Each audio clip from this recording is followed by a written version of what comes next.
Thank you, Alas Concord, and I want to first of all compliment Minister Catherine Martin and Minister Thomas Burden on rolling out a very comprehensive sports capital programme, and we hopefully those applications can be processed and approved at the earliest possible date. We're all aware of the huge commitment by so many volunteers in our sporting clubs in all disciplines across the country. People working very hard to provide coaching facilities and ensure that young people and older people as well, have access to the sport that they wish to participate in. And even in areas that are of smaller population sizes, there is a huge additional demand for playing facilities, playing surfaces. I come across clubs in my own county who don't have enough pitches now for the amount of teams they have. And as Minister Burden said in his initial reply, the sports capital is aimed very much at equal participation between ladies and men. And I very much welcome that. That's happening in every GAA and soccer and rugby club that I'm aware of. So, Minister, there are huge costs in providing new facilities.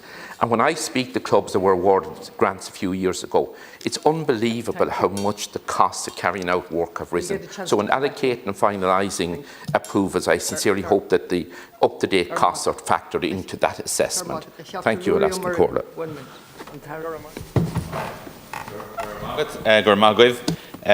Look, I mean, you've all raised issues which are, to be fair, dear to my heart and dear to the heart of, I'm sure, of Minister Martin as well.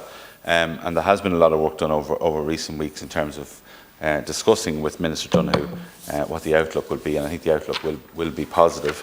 But I do caution that there is a lot of work to do in the department in relation to the assessment of the applications. The most important priority really is disadvantaged, and we won't be forgetting about that. They are the ones who need the funding more than anyone.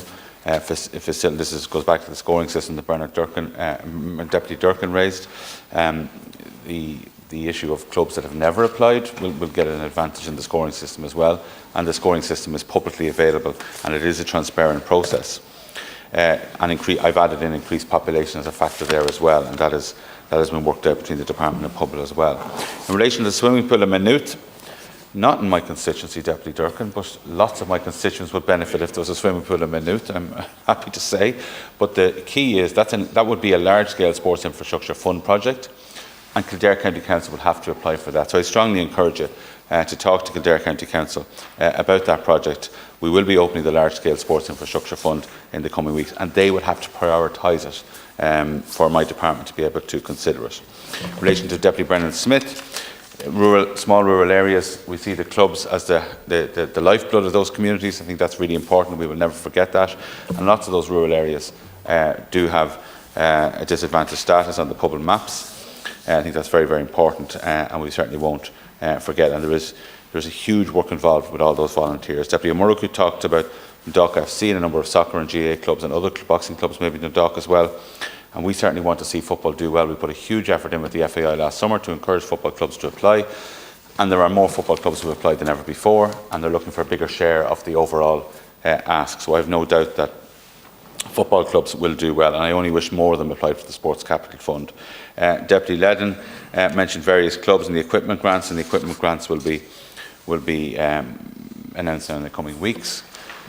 And you also mentioned a number of clubs, but you also mentioned particularly a number of soccer clubs as well. And again, we put a huge effort into making sure the soccer clubs applied, because they didn't always apply. But that has changed this year. There's no doubt about that. Thank you, Minister. Deputy Smith. Thank you, Kyle, and thank the Minister for his reply. Minister, with regard to the large-scale projects, could I advocate again for the regions? You are familiar with the project that we're working on in Cavan.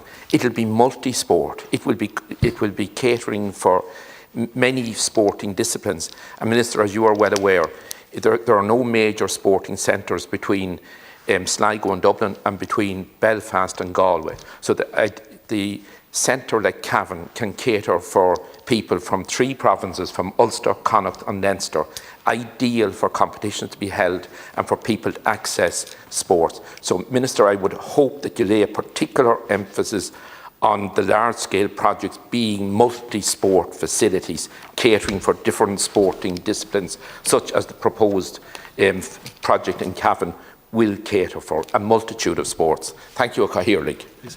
Much, and I'm really glad that Deputy Ledden mentioned the large-scale sports infrastructure fund, because of course he's aware, as is Minister Butler and some other deputies as well, that the project at Walsh Park, the redevelopment at Walsh Park, is one of the biggest recipients in Waterford, one of the biggest recipients of sport funding in living memory in the country. That's the reality. €7.7 million was allocated to Walsh Park for the redevelopment of the stadium, and I was down there, and it's really, really positive to see what's happening. And again, it's one of the first projects as well that to draw down all of that funding, the top up from last year, 3.3 million, they will have to publish a policy showing that men and women have similar access to the facility as well. And this is a radical move, and I'm sure it presents no difficulties for the three county boards in Waterford, but it's very, very positive. Deputy Feehan mentioned Sligo Rovers. I've been there, as you know, and seen Sligo play at my home club as well, and they have a very, very impressive setup. And certainly we would definitely welcome applications from Sligo Rovers. However, in the case of that project and every other project in the LSSIF, they will have to be prioritised by either the FAI, in their case, or the County Council in Sligo. So that's the way the process works. And that's to give a bit of transparency to it, that it's not just simply being picked and chosen from Dublin. But you and Deputy Brendan Smith both mentioned the importance of the regions. We absolutely get that, and it's a huge priority for us. And Deputy Smith mentioned the whole area of multi-sport facilities. That is the way we want to go. We incentivise that in the sports capital system, that if two clubs were genuinely coming together in a kind of a joint venture, they will qualify for regional status, or where there's a private, like a community facility that has more than one sport, we were prepared to give it regional status as well. And Deputy O'Murrough mentioned a number of clubs in Dundalk, some of which I visited, and I understand the level of disadvantage there and the level of support that's needed. And I was in a boxing club in Dundalk, and the work that they're doing is absolutely incredible. So, Gurmagh. I didn't respond to Deputy Durkin, just in terms of COVID. Look, in relation to the large-scale sport infrastructure fund, we did increase it. We did give top-ups, and that was because of problems that COVID caused for those grants, and also for this round of sports capital, we've increased the thresholds because we do know that COVID resulted then in a lot of inflation in recent years. Thank you, Minister.